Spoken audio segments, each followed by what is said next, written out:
علیہ الرحمہ نے بھی کیا، اور پتہ چلا مدت حمل کم سے کم 6 ماہ ہے اور دودھ چھڑانے کی مدت 2 سال۔ اس سے مختلف ائمہ نے استدلال کیا، لہذا باقی بعض احباب نے دودھ کی مدت 2 سال بیان کی اور بعض نے 2.5 سال بھی اس کی بیان کی۔ اس کی تفاصیل دیگر کتابوں میں موجود ہے۔ اللہ تعالیٰ ارشاد فرماتا ہے، اے انسان جب تیری پیدائش ہوئی حتیٰ اذا بالغ اشدہ، جب ہم نے پختگی کی عمر کو پہنچایا، وبالغ 40 سنہ، تو پھر 40 برس کا ہوا، اور پھر اس نے اللہ رب العزت کی نعمتوں سے استفادہ کیا۔ اور خالق کائنات ارشاد فرماتا ہے کہ ہم اسی طرح نیکی کرنے والوں کو عظمت بھی عطا فرماتے ہیں۔ رب قدوس نے ارشاد فرمایا، ہم نے یہ بھی حکم دیا کہ ماں باپ کو اف بھی نہ کرو۔ والذی قال لوالدیہ اف لکما، ماں باپ سے جب اف کہا تو اللہ تعالیٰ ارشاد فرماتا ہے کہ پھر کس طرح وہ رب کی رحمتوں کا متلاشی رہتا ہے۔ ان وعد اللہ حق، اللہ کا وعدہ سچا ہے۔ رب قدوس نے ان آیات بینات میں یہ بھی ارشاد فرمایا کہ کافروں پر آگ پیش کی جائے گی، اور یہ وہ لوگ ہوں گے جنہوں نے کفر کی راہ کو اپنایا اور اللہ کی رحمتوں سے دور ہوئے۔ پروردگار ارشاد فرماتا ہے آج ان کو ذلت کے عذاب سے دوچار کیا جائے گا۔ بما کنتم تفسقون، یہ بدلہ ہے تفسقون، جو وہ حکم عدولی کرتے رہے، فسق کو اختیار کرتے رہے، لہذا پروردگار نے فاسقوں کو تفسقون کے صیغے سے یہاں ذکر کیا۔ اللہ رب العزت نے قوم عاد کا ذکر کیا، اور رب قدوس نے ارشاد فرمایا وہ سرزمین احکام کے اندر موجود تھے، اور وہ لوگ جو اللہ رب العزت کی رحمت سے دور تھے، اور رب قدوس نے اپنی رحمت کے صدقے ان لوگوں کو بچا لیا جنہوں نے اللہ کے حکم کو مانا، باقی سب کو تباہ و برباد کر دیا۔ اللہ تعالیٰ ارشاد فرماتا ہے ہم نے بہت سا ٹھہراؤ دیا زمین پر ان لوگوں کو جو اللہ کی رحمتوں کو تسلیم کرنے والے ہیں۔ ناظرین، سے پتہ چلا کہ انسان کو اللہ رب العزت کی رحمت سے استفادہ کرنا چاہیے۔ اس کی رحمتیں بے پناہ ہیں۔ انسان اگرچہ غفلت کی زندگی گزار رہا ہے، لیکن اس کو غفلت سے اللہ کی رحمت کی طرف ضرور بڑھنا چاہیے، اور رب قدوس کی رحمتیں بے پناہ ہیں۔ قرآن مجید فرقان حمید کی جو آیات بینات ہیں، ان میں خاص طور پر جو احکام اللہ رب العزت نے اس انداز میں ہمیں عطا کیے جس کا تعلق انسان کی پرسنل لائف سے ہے، اس میں اللہ تعالیٰ انفرادی اور اجتماعی زندگی کے تصورات میں اپنے تعلقات کو بھی مضبوط کرنے، انفرادی طور پر اپنے آپ کو بھی ایک اچھے انسان کے قالب میں ڈالنے کا حکم دیتا ہے۔ انسان کی فکر، اس کی سوچ خوبصورت ہو جاتی ہے جب وہ خود اپنی ذات کے اندر ایک خوبصورت انسان کو بنا لیتا ہے، اور اس کی ذات سے جڑے ہوئے ہر وہ کام جو اس کو اچھائی کی طرف لے جائیں، یہ اس کا ایک خوبصورت وتیرہ ہوتا ہے۔ لہذا انسان کو اپنی ذات کا بھی محاسبہ کرنا چاہیے۔ سیلف اکاؤنٹیبلٹی سے انسان کے اندر ایک انسانی اعتبار سے وہ خوبصورت تصورات کی جھلکتی ہوئی تصویر دکھائی دیتی ہے جس سے وہ برائیوں کے راستے سے بچ کر اللہ رب العزت کے حکم کی طرف بڑھنا شروع ہو جاتا ہے۔ اور اگر انسان ان برائیوں کے راستوں کی طرف لگا رہے تو پھر گناہوں کا بوجھ اتنا اس کے سر پہ آ جاتا ہے، پھر اس کو ہدایت کا راستہ ملنا مشکل ہو جاتا ہے۔ تو اس لیے پھر جب انسان برائیوں کی طرف آتا ہے، پھر اس کو اس کی برائی کی وجہ سے کہیں نہ کہیں اس کا نقصان ضرور اٹھانا پڑتا ہے، یا تو مکافات کے عمل کی بنیاد پر۔ مکافات عمل کیا ہیں؟ انسان نے کسی سے برائی کی، بدلے میں اس سے بھی تکلیف پہنچے گی، یا پھر اللہ کی رحمت تو اس سے ملنی ہے، اور رب کی رحمت انہی کے لیے ہے جو خالق کائنات کے احکام کو دل سے تسلیم کرنے والے ہیں۔ لہذا انسان کو چاہیے کہ جہاں تک ہو سکے رب قدوس کے احکام کو سینے سے لگائے۔ قرآن مجید فرقان حمید کی آیات بینات کو اگر ہم ٹوٹلی دیکھیں تو کچھ آیات احکام سے متعلق ہیں جس کے اندر امر اور نواہی کا حکم ہے۔ اللہ نے حکم دیا یہ کام کریں، نواہی اس سے بچیں۔ اور کچھ احکام وہ ہیں جس میں اللہ رب العزت نے پہلی قوموں کا تذکرہ کیا ہماری ہدایت کے لیے، بعد میں اللہ نے اپنے انعامات ذکر کیے، اور بعد میں موت اور مرنے کے بعد ذکر۔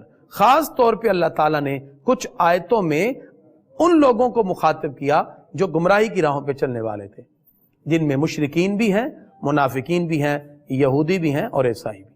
ان چاروں کو پروردگار نے درجہ بدرجہ آیات بینات کے اندر ان کی اصلاح کا حکم ارشاد فرمایا۔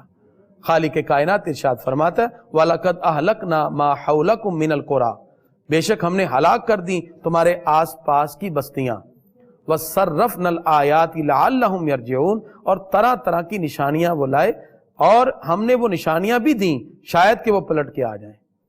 اللہ تعالیٰ ارشاد فرماتا ہے اگر اللہ کی مدد نہ ہوتی تو پھر وہ رب قدوس کی بارگاہ سے دور ہونے کی وجہ سے کبھی بھی حق کی راہوں کی طرف نہ آتے۔ رب قدوس نے جنات کا بھی اس مقام پر ذکر کیا۔ ناظرین، جس طرح مسلمان انسان ہیں ایسے جنات بھی مسلمان ہیں، اور وہ جنہوں نے آقا علیہ الصلوۃ والسلام کی بارگاہ میں حاضر ہو کر اسلام قبول کیا۔ پروردگار نے آیت نمبر 29 میں ارشاد فرمایا وَإِذْ صَرَفْنَا إِلَيْكَ نَفْرًا مِنَ الْجِنِّ، جب ہم نے تمہاری طرف کئی جن پھیرے يَسْتَمِعُونَ الْقُرْآنَ، وہ کان لگا کر قرآن سنتے ہیں، فَلَمَّا حَضَرُوا، اور جس وقت وہ حاضر ہوئے، قَالُوا أَنصِتُوا، بولے خاموش رہو، فَلَمَّا قُضِيَ وَلَّوْا إِلَىٰ قَوْمِهِمْ مُنذِرِينَ، اور جب اپنے قوم کی طرف لوٹتے ہیں تو پھر وہ سناتے ہوئے پلٹے۔ اللہ تعالیٰ نے ان کو بھی عظمت عطا کی اور وہ اللہ کے حکم کو دل سے تسلیم کرنے والے ہیں۔ پروردگار ارشاد فرماتا ہے جب کوئی ندا کرنے والا ندا کرتا ہے تو وہ اللہ کے حکم کی طرف لوٹنے والا ہوگا۔ پروردگار نے یہ بھی ارشاد فرمایا اللہ ہی ہر چیز کو زندگی عطا فرمانے والا ہے۔ وَيَوْمَ يُعْرَضُ الَّذِينَ كَفَرُوا، جس دن کافر پر آگ پیش کی جائے گی، علی النار، یعنی کافر آگ پر پیش کیے جائیں گے اور یہ حق ہے، اور ان کو کہا جائے گا الیس ھذا بالحق، کیا یہ حق نہیں؟ قالوا بلا، وہ کہیں گے کیوں نہیں، وربنا، اے ہمارے رب، قال فذوقوا العذاب بما کنتم تکفرون، انہیں کہا جائے گا چکھو ابھی عذاب جو تمہارے کفر کا اور انکار کا بدلہ ہے۔ اللہ تعالیٰ ارشاد فرماتا فصبر، صبر کرو، کما صبر اولو العزم من الرسل، جیسے بڑے بڑے رسولوں نے، اولو العزم نے صبر کیا، ولا تستعجل لهم، اور جلدی نہ کرو، کأنہم یوم یرون ما یوعدون، کہ جس دن وہ دیکھیں گے ان سے جو وعدہ کیا گیا، لم یلبسوا الا ساعہ، اور وہ نہ ٹھہریں گے مگر دنیا کی ایک گھڑی، من نہار، دنیا کی ایک گھڑی۔ اللہ فرماتا ہے ہاں یہ سب کے سب لوگ جو انکار کرتے رہے، فَهَلْ يُهْلَكُ إِلَّا الْقَوْمُ الْفَاسِقُونَ، جو بے حکم اور فاسق ہیں وہ سارے کے سارے ہلاک کر دیے جائیں گے۔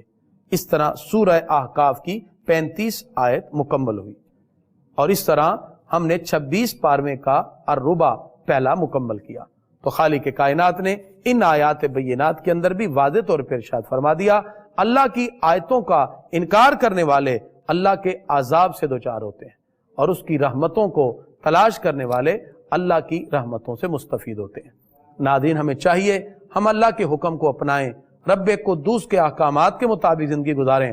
یہ دنیا بھی کامیابی کے ساتھ گزرے گی، آخرت میں بھی نعمتیں اللہ کی ہماری طرف متوجہ ہوں گی۔ یہ دنیا یقیناً ختم ہو جانے والی ہے، بالآخر انسان کو اللہ کی بارگاہ میں حاضر ہونا ہے۔ الدنیا مزرع الآخرہ، دنیا آخرت کی کھیتی ہے۔ پروردگار ہم سب کو یہ احکامات اپنا کر اللہ اور اس کے رسول کے حکم کے مطابق زندگی گزارنے کی توفیق عطا فرمائے۔